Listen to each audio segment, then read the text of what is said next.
Hello viewers, আসসালামু আলাইকুম। Welcome back to my channel চাঁদ রেসিপি হাউস। আজ অনেক দিন পর আমি আপনাদের মাঝে একটি রেসিপি নিয়ে হাজির হয়েছি। আমি আজ টক ঝাল মিষ্টি বড়ইয়ের আচার বানিয়ে দেখাবো।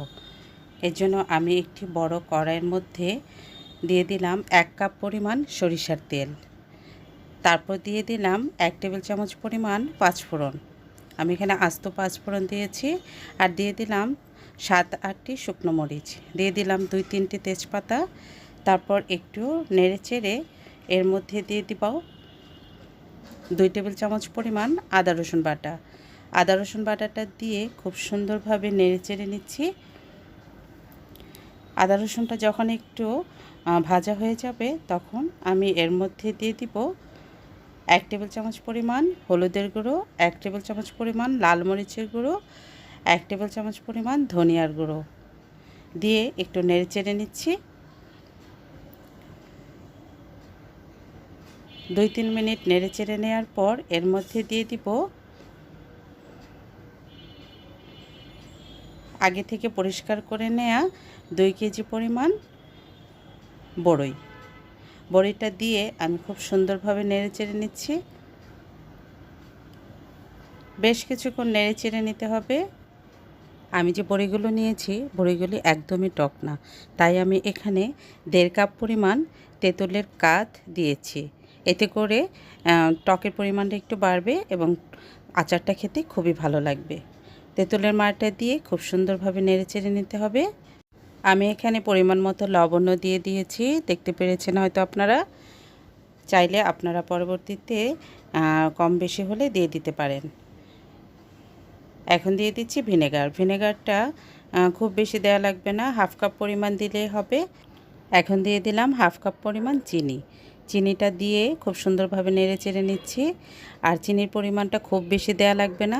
বড়িটা যদি অনেক টক হতো তাহলে 1 কাপ পরিমাণ চিনি দেওয়া লাগতো। এখানে বড়িটা একদমই টক না, তাই আমি এখানে 1/2 কাপ পরিমাণ চিনি দিয়েছি। চিনিটা দিয়ে খুব সুন্দরভাবে নেড়ে চেড়ে দিতে হবে। চিনিটা গলে কিন্তু বেশ খানিকটা পানি বের হয়ে যাবে, আর এই পানির মধ্যে বড়িটা খুব সুন্দরভাবে সেদ্ধ হবে।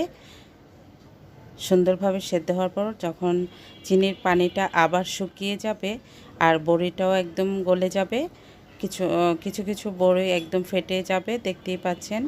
এখানে কিন্তু অনেকগুলো বড়ই ফেটে ফেটে গিয়েছে। এই তো এরকম হবে। এরকম হলে বুঝতে হবে যে আচারটা একদমই রেডি হয়ে গিয়েছে।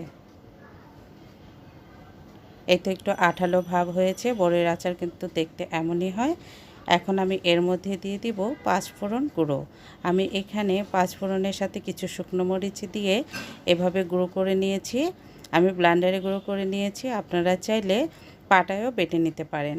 এখানে দিয়ে দিলাম 1 টেবিল চামচ পরিমাণ পাঁচফোড়নের গুঁড়োটা দিয়ে একটু নেড়ে চেড়ে নিচ্ছি। পরবর্তীতে কিন্তু আমি আরও পাঁচফোড়ন দিব।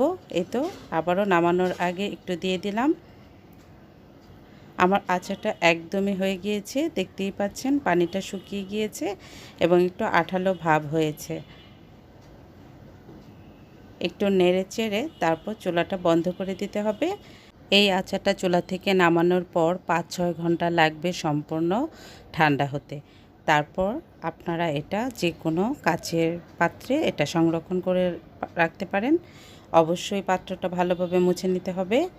আর এটা 1 বছরের জন্য সংরক্ষণ করে রাখা যাবে, কোনো সমস্যা হবে না। মাঝে মাঝে অবশ্যই রোদে দেওয়া লাগবে।